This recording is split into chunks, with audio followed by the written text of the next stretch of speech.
14장 사랑을 추구하십시오. 신령한 은사를 열심히 구하십시오. 특히 예언하기를 열망하십시오. 방언으로 말하는 사람은 사람에게 말하는 것이 아니라 하나님께 말하는 것입니다. 아무도 그것을 알아듣지 못합니다. 그는 성령으로 비밀을 말하는 것입니다. 그러나 예언하는 사람은 사람들에게 말하는 것입니다. 그는 덕을 끼치고 위로하고 격려하는 말을 합니다. 방언으로 말하는 사람은 자기에게만 덕을 끼치고 예언하는 사람은 교회에 덕을 끼칩니다. 여러분이 모두 방언으로 말할 수 있기를 내가 바랍니다마는 그보다도 예언할 수 있기를 더 바랍니다. 방언을 누가 통역하여 교회에 덕을 끼치게 해주지 않으면 방언으로 말하는 사람보다 예언하는 사람이 더 훌륭합니다. 형제자매 여러분, 내가 여러분에게로 가서 방언을 말하고 계시나 지식이나 예언이나 가르침을 전하는 방식으로 말하지 않는다면 여러분에게 무슨 유익이 되겠습니까? 필이나 검은고와 같이 생명이 없는 악기도 각각 음색이 다른 소리를 내지 않으면 피리를 부는 것인지 수금을 타는 것인지 어떻게 알 수 있겠습니까? 또 나팔이 분명하지 않은 소리를 내면 누가 전투를 준비하겠습니까? 이와 같이 여러분도 방언을 사용하기 때문에 분명한 말을 하지 않는다면 그 말이 무슨 뜻인지 남이 어떻게 알겠습니까? 결국 여러분은 허공에다 대고 말하는 셈이 될 것입니다. 이 세상에는 수많은 종류의 말이 있습니다. 그러나 뜻이 없는 말은 하나도 없습니다. 내가 그 말의 뜻을 알지 못하면 나는 그 말을 하는 사람에게 딴 세상 사람이 되고 그도 나에게 딴 세상 사람이 될 것입니다. 이와 같이 여러분도 성령의 은사를 갈구하는 사람들이니 교회에 덕을 끼치도록 그 은사를 더욱 넘치게 받기를 힘쓰십시오. 그러므로 방언으로 말하는 사람은 그것을 통역할 수 있기를 기도하십시오. 내가 방언으로 기도하면 내 영은 기도하지만 내 마음은 아무런 열매를 얻지 못합니다. 그렇다면 어떻게 해야 하겠습니까? 나는 영으로 기도하고 또 깨친 마음으로도 기도하겠습니다.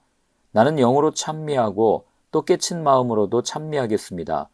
그렇지 않고 그대가 영으로만 감사를 드리면 갓 믿기 시작한 사람은 그것이 무슨 뜻인지를 알아듣지 못하므로 어떻게 그 감사 기도에 아멘 하고 말할 수 있겠습니까? 그대가 훌륭하게 감사 기도를 드린다고 해도 다른 사람에게는 덕이 되지 않습니다. 나는 여러분 가운데 누구보다도 더 많이 방언을 말할 수 있음을 하나님께 감사합니다. 그러나 나는 방언으로 만마디 말을 하기보다도 다른 사람을 가르치기 위하여 나의 깨친 마음으로 교회에서 5마디 말을 하기를 원합니다. 형제자매 여러분, 생각하는 데는 아이가 되지 마십시오. 악에는 아이가 되고 생각하는 데는 어른이 되십시오. 율법에 이렇게 기록되어 있습니다. 주님께서 말씀하시기를 내가 방언을 하는 사람의 혀와 딴 나라 사람의 입술로 이 백성에게 말할지라도 그들은 나의 말을 듣지 않을 것이다 하셨습니다. 그러므로 방언은 신자들에게 주는 표징이 아니라 불신자들에게 주는 표징이고 예언은 불신자들에게 주는 것이 아니라 신자들에게 주는 것입니다. 온 교회가 한자리에 모여서 모두가 방언으로 말하고 있으면 갓 믿기 시작한 사람이나 믿지 않는 사람이 들어와서 듣고 여러분을 미쳤다고 하지 않겠습니까? 그러나 모두가 예언을 말하고 있으면 갓 믿기 시작한 사람이나 믿지 않는 사람이 들어와서 듣고 그 모두에게 질책을 받고 심판을 받아서 그 마음속에 숨은 일이 드러나게 됩니다. 그래서 그는 엎드려서 하나님께 경배하면서 참으로 하나님께서 여러분 가운데 계십니다 하고 환히 말할 것입니다. 그러면 형제자매 여러분, 어떻게 해야 하겠습니까? 여러분이 함께 모이는 자리에는 찬송하는 사람도 있고 가르치는 사람도 있고 하나님의 계시를 말하는 사람도 있고 방언으로 말하는 사람도 있고 통역하는 사람도 있습니다. 모든 일을 남에게 덕이 되게 하십시오. 누가 방언으로 말할 때에는 둘 또는 많아야 셋이서 말하되 차례로 말하고 한 사람은 통역을 하십시오. 통역할 사람이 없거든 교회에서는 침묵하고 자기에게와 하나님께 말하십시오. 예언하는 사람은 둘이나 셋이서 말하고 다른 이들은 그것을 분별하십시오. 그러나 앉아있는 다른 사람에게 계시가 내리거든 먼저 말하던 사람은 잠잠하십시오. 여러분은 모두 한 사람씩 예언을 할 수 있습니다. 그래야 모두가 배우고 권면을 받게 됩니다. 예언하는 사람의 영은 예언하는 사람에게 통제를 받습니다.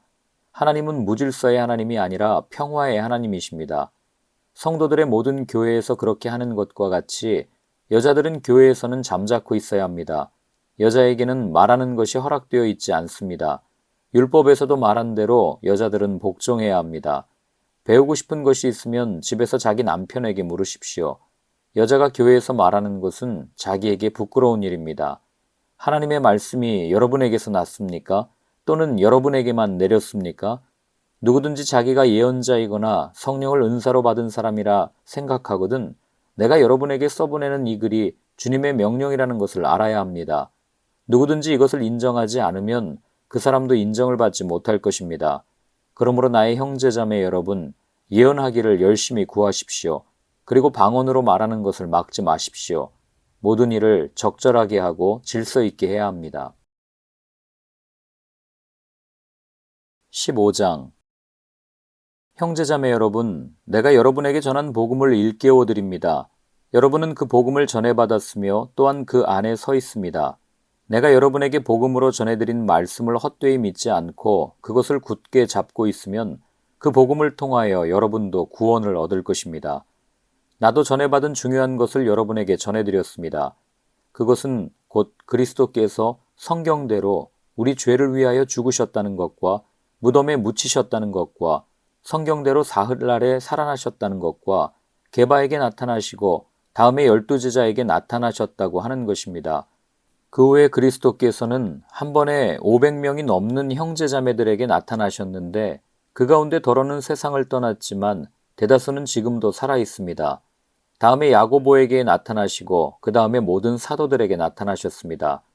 그런데 맨 나중에 다리 차지 못하여 난 자와 같은 나에게도 나타나셨습니다. 나는 사도들 가운데서 가장 작은 사도입니다. 나는 사도라고 불릴 만한 자격도 없습니다. 그것은 내가 하나님의 교회를 박해했기 때문입니다. 그러나 나는 하나님의 은혜로 오늘의 내가 되었습니다. 나에게 베풀어 주신 하나님의 은혜는 헛되지 않았습니다. 나는 사도들 가운데 어느 누구보다도 더 열심히 일하였습니다. 그러나 이렇게 한 것은 내가 아니라 나와 함께 하신 하나님의 은혜입니다. 그러므로 나나 그들이나 할 것 없이 우리는 이렇게 전파하고 있으며 여러분은 이렇게 믿었습니다. 그리스도께서 죽은 사람 가운데서 살아나셨다고 우리가 전파하는데 어찌하여 여러분 가운데 더러는 죽은 사람의 부활이 없다고 말합니까? 죽은 사람의 부활이 없으면 그리스도께서도 살아나지 못하셨을 것입니다. 그리스도께서 살아나지 않으셨다면 우리의 선포도 헛되고 여러분의 믿음도 헛될 것입니다. 우리는 또한 하나님을 거짓되이 증언하는 자로 판명될 것입니다. 그것은 죽은 사람이 살아나는 일이 정말로 없다면 하나님께서 그리스도를 살리지 아니하셨을 터인데도 하나님께서 그리스도를 살리셨다고 하나님에 대하여 우리가 증언했기 때문입니다. 죽은 사람들이 살아나는 일이 없다면 그리스도께서 살아나신 일도 없었을 것입니다. 그리스도께서 살아나지 않으셨다면 여러분의 믿음은 헛된 것이 되고 여러분은 아직도 죄 가운데 있을 것입니다. 그리고 그리스도 안에서 잠든 사람들도 멸망했을 것입니다. 그리스도 안에서 우리가 바라는 것이 이 세상에만 해당되는 것이라면 우리는 모든 사람 가운데서 가장 불쌍한 사람일 것입니다. 그러나 이제 그리스도께서는 죽은 사람들 가운데서 살아나셔서 잠든 사람들의 첫 열매가 되셨습니다. 한 사람으로 말미암아 죽음이 들어왔으니 또한 한 사람으로 말미암아 죽은 사람의 부활도 옵니다. 아담 안에서 모든 사람이 죽는 것과 같이 그리스도 안에서 모든 사람이 살아나게 될 것입니다. 그러나 각각 제 차례대로 그렇게 될 것입니다. 첫째는 첫 열매이신 그리스도요. 그 다음은 그리스도께서 재림하실 때에 그리스도께 속한 사람들입니다. 그때가 마지막입니다. 그때 그리스도께서 모든 통치와 모든 권위와 모든 권력을 패하시고 그 나라를 하나님 아버지께 넘겨드리실 것입니다. 하나님께서 모든 원수를 그리스도의 발 아래에 두실 때까지 그리스도께서 다스리셔야 합니다. 맨 마지막으로 멸망받을 원수는 죽음입니다. 성경에 이르기를 하나님께서 모든 것을 그의 발 아래에 굴복시키셨다 하였습니다. 모든 것을 굴복시켰다고 말할 때에는 모든 것을 그에게 굴복시키신 분은 그 가운데 들어있지 않은 것이 명백합니다. 그러나 모든 것이 하나님께 굴복당할 그때에는 아들까지도 모든 것을 자기에게 굴복시키신 분에게 굴복하실 것입니다. 그래서 하나님은 만유의 주님이 되실 것입니다. 죽은 사람들이 살아나지 않는다면 죽은 사람들을 위해서 세례를 받는 사람들은 무엇하려고 그런 일을 합니까? 죽은 사람이 정말로 살아나지 않는다면 무엇 때문에 그들은 죽은 사람들을 위하여 세례를 받습니까? 그리고 또 우리는 무엇 때문에 시시각각으로 위험을 무릅쓰고 있습니까? 형제자매 여러분, 나는 감히 단언합니다. 나는 날마다 죽습니다. 이것은 우리 주 예수 그리스도께서 여러분에게 하신 그 일로 내가 여러분을 자랑스럽게 여기는 것만큼이나 확실한 것입니다. 내가 에베소에서 맹수와 싸웠다고 하더라도 인간적인 동기에서 한 것이라면 그것이 나에게 무슨 유익이 되겠습니까? 만일 죽은 사람이 살아나지 못한다면 내일이면 죽을 터이니 먹고 마시자 할 것입니다. 속지 마십시오. 나쁜 동무가 좋은 습성을 망칩니다. 똑바로 정신을 차리고 죄를 짓지 마십시오. 여러분을 부끄럽게 하려고 내가 이 말을 합니다만 여러분 가운데서 더러는 하나님을 아는 지식이 없습니다. 그러나 죽은 사람이 어떻게 살아나며 그들은 어떤 몸으로 옵니까? 하고 묻는 사람이 있을 것입니다. 어리석은 사람이여, 그대가 뿌리는 씨는 죽지 않고서는 살아나지 못합니다. 그리고 그대가 뿌리는 것은 장차 생겨날 몸 그 자체가 아닙니다. 밀이든지 그 밖에 어떤 곡식이든지 다만 씨앗을 뿌리는 것입니다. 그러나 하나님께서는 원하시는 대로 그 씨앗에 몸을 주시고 그 하나하나의 씨앗에 각기 고유한 몸을 주십니다. 모든 살이 똑같은 살은 아닙니다. 사람의 살도 있고 짐승의 살도 있고 새의 살도 있고 물고기의 살도 있습니다. 하늘에 속한 몸도 있고 땅에 속한 몸도 있습니다. 하늘에 속한 몸들의 영광과 땅에 속한 몸들의 영광이 저마다 다릅니다. 해의 영광이 다르고 달의 영광이 다르고 별들의 영광이 다릅니다. 별마다 영광이 다릅니다. 죽은 사람들의 부활도 이와 같습니다. 썩을 것으로 심는데 썩지 않을 것으로 살아납니다. 비천한 것으로 심는데 영광스러운 것으로 살아납니다. 약한 것으로 심는데 강한 것으로 살아납니다. 자연적인 몸으로 심는데 신령한 몸으로 살아납니다. 자연적인 몸이 있으면 신령한 몸도 있습니다. 성경에 첫사람 아담은 산영이 되었다고 기록한 바와 같이 마지막 아담은 생명을 주시는 영이 되셨습니다. 그러나 신령한 것이 먼저가 아닙니다. 자연적인 것이 먼저요. 그 다음이 신령한 것입니다. 첫사람은 땅에서 났으므로 흙으로 되어 있지만 둘째 사람은 하늘에서 났습니다. 흙으로 빚은 그 사람과 같이 흙으로 되어 있는 사람들이 그러하고 하늘에 속한 그분과 같이 하늘에 속한 사람들이 그러합니다. 흙으로 빚은 그 사람의 형상을 우리가 입은 것과 같이 우리는 또한 하늘에 속한 그분의 형상을 입을 것입니다. 형제자매 여러분, 내가 말하려는 것은 이것입니다. 살과 피는 하나님 나라를 유산으로 받을 수 없고 썩을 것은 썩지 않을 것을 유산으로 받지 못합니다. 보십시오. 내가 여러분에게 비밀을 하나 말씀드리겠습니다. 우리가 다 잠들 것이 아니라 다 변화할 터인데 마지막 나팔이 울릴 때에 눈 깜빡할 사이에 홀연히 그렇게 될 것입니다. 나팔 소리가 나면 죽은 사람은 썩어 없어지지 않을 몸으로 살아나고 우리는 변화할 것입니다. 썩을 몸이 썩지 않을 것을 입어야 하고 죽을 몸이 죽지 않을 것을 입어야 합니다.